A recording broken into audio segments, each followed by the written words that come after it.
Hi everyone, it's Greg Mazza, Homecare Breakthrough Solutions. Welcome, welcome, welcome. Today we are going to talk about how you can know what you should be focusing on in your recruiting efforts so you can find and keep more caregivers, right? So have you guys ever played darts, right? You got to take the dart and try to get it in the center circle so you can get the most points. Now imagine for a moment that you're actually playing darts, but you're blindfolded, you can't see, and you're just sort of doing this and this and this. And this is what I experience with a lot of people when it comes to managing their recruiting. So I'm gonna take you guys through an actual process for figuring out what should we be benchmarking and what should we be focusing on in our recruiting efforts. And it starts with actually understanding our numbers, right?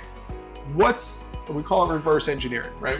How many caregivers do you need or want to hire a week, right? So we're gonna start there. How many, right? Is it 2? Is it 3? Is it 5? Is it 7?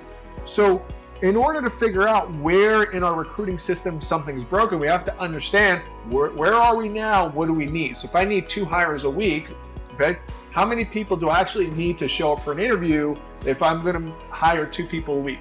Well, look at your numbers, look at your historical data. If you don't have numbers, start tracking it right now. But the reality is that if you wanna hire 2, typically, at least according to the Homecare Pulse data or somewhere around there, and benchmarking studies, which if you haven't gotten them, go get yourself a copy. But if you want to hire 2, typically people will hire about 50% of the people that they interview.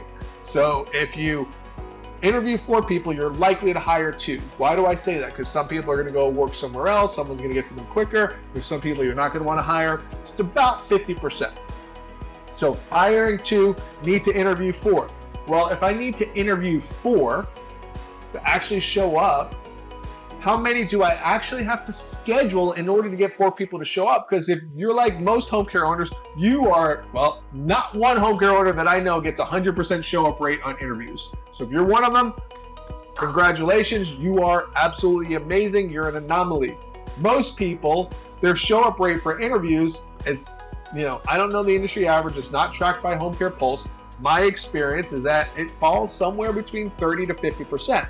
And I've got clients that are performing well above that because they've implemented systems and a whole bunch of other stuff to get that way. But the reality is that if you need 4 to show up, you're probably going to need to schedule at least 8 to 10 at a minimum for most people. Okay, good to know. That's a benchmark. We can start with that. You can always change these numbers later. But now, if I need 8 to 10 interviews set up, how many applications do I need? This too is going to vary depending on a whole bunch of other variables. But for now, we're going to assume somewhere around 50 to 60% of the applications that we get are not usable. So let's just use 50%. It keeps the math simple. If I need 8 to 10 interviews, let's just say 10 for now, 10 interviews set up, and 50% of my applications are not usable, that means I need at least 20 applications a week. So now we've started to reverse engineer the process and benchmark, and we've got enough information to start making some good decisions.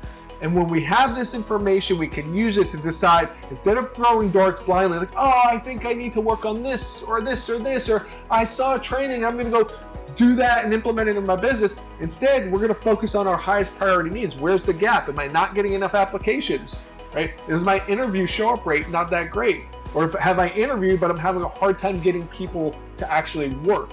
And the last one is, I've gotten to work, but now they're not staying with my company. And we haven't even talked about measuring that, but you want to measure retention as well. So when we start to look at where we are and we benchmark and we reverse engineer and we figure out where do we need to be, that is what tells you what you need to be working on. And then you start to make improvements from there. Okay, hope that makes sense. Guys, if you have not, we talk a little bit about this in a recruiting guide that we've got, absolutely free for you guys. Just click the link below or put in your information or whatever to download the recruiting guide, and it'll help guide you on how do you fix your recruiting. So this way you can start making these improvements and find more caregivers and grow and scale your business. All right, that's all I've got. Have a nice day. Talk to you guys soon. Bye-bye.